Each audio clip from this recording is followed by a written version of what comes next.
सभी दोस्तों को मेरा प्यार भरा नमस्कार। आज मैं आप सभी के लिए एक बहुत ही दिलचस्प और प्रेरणादायक कहानी लेकर आई हूं, जो कहानी है एक बहादुर लड़की की, जिसका नाम है अरुणिमा सिन्हा।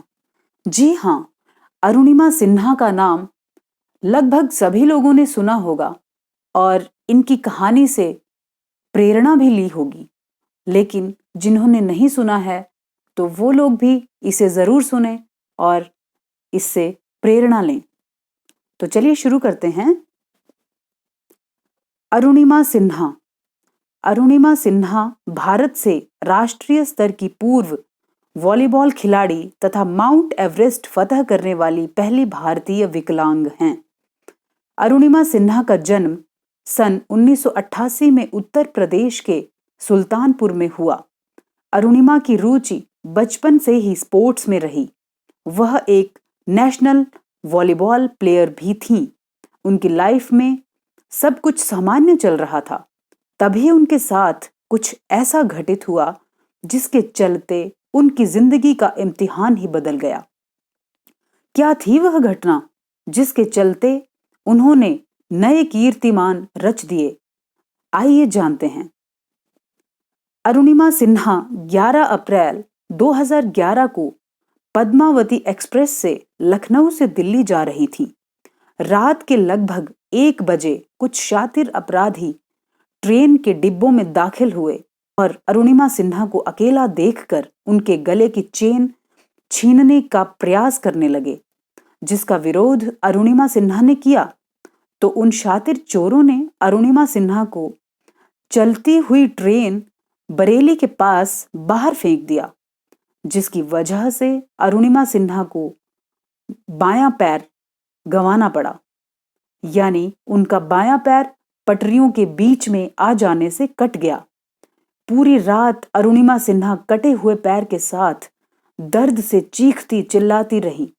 लगभग 40-50 ट्रेन गुजरने के बाद पूरी तरह से अरुणिमा सिन्हा अपने जीवन की आस खो चुकी थी।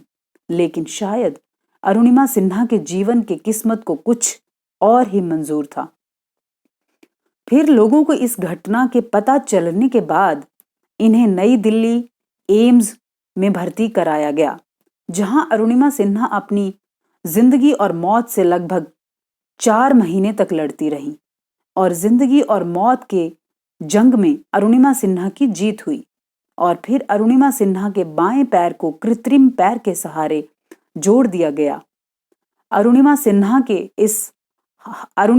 की इस हालत को देखकर डॉक्टर भी हार मान चुके थे और उन्हें आराम करने की सलाह दे रहे थे, जबकि परिवार वाले और रिश्तेदारों की नजर में अब अरुणिमा सिन्हा कमजोर और विकलांग हो चुकी थी। लेकिन अरुणिमा सिन्हा ने अपने हौसलों में कोई कमी नहीं आने दी और किसी के आगे खुद को बेबस और लाचार घोषित नहीं करना चाहती थी। मंजिल मिल ही जाएगी भटकते हुए ही सही, गुमराह तो वो हैं जो घर से निकलते ही नहीं। अरुणिमा यही नहीं रुकी। युवाओं और जीवन में किसी भी प्रकार के अभाव के चलते निराशापूर्ण जीवन जी रहे लोगों में प्रेरणा और उत्साह जगाने के लिए उन्होंने अब दुनिया के सभी 7 महाद्वीपों की सबसे ऊंची चोटियों को लांघने का लक्ष्य तय किया है।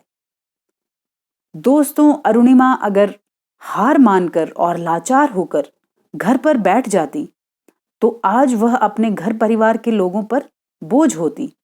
संपूर्ण जीवन उन्हें दूसरों के सहारे गुजारना पड़ता, लेकिन उनके बुलंद हौसले और आत्मविश्वास ने उन्हें टूटने से बचा लिया।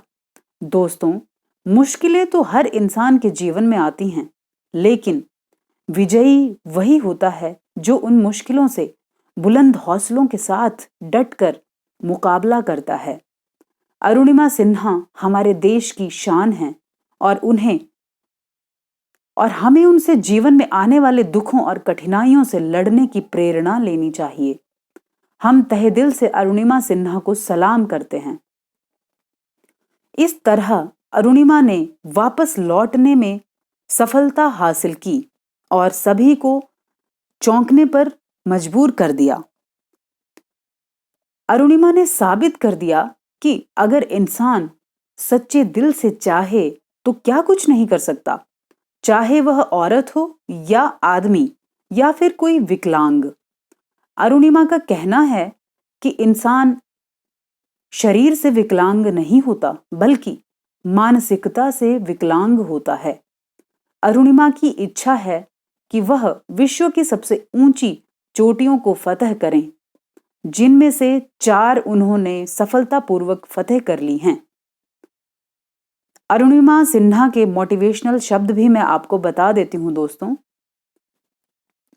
अभी तो इस बाज की असली उड़ान बाकी है, अभी तो इस बाज की असली उड़ान बाकी है, अभी तो इस परिंदे का इम्तिहान बाकी है, अभी तो इस परिंदे का इम्तिहान बाकी है, अभी अभी तो मैंने लांघा है समंदरों को, अभी तो पूरा आसमान बाकी है।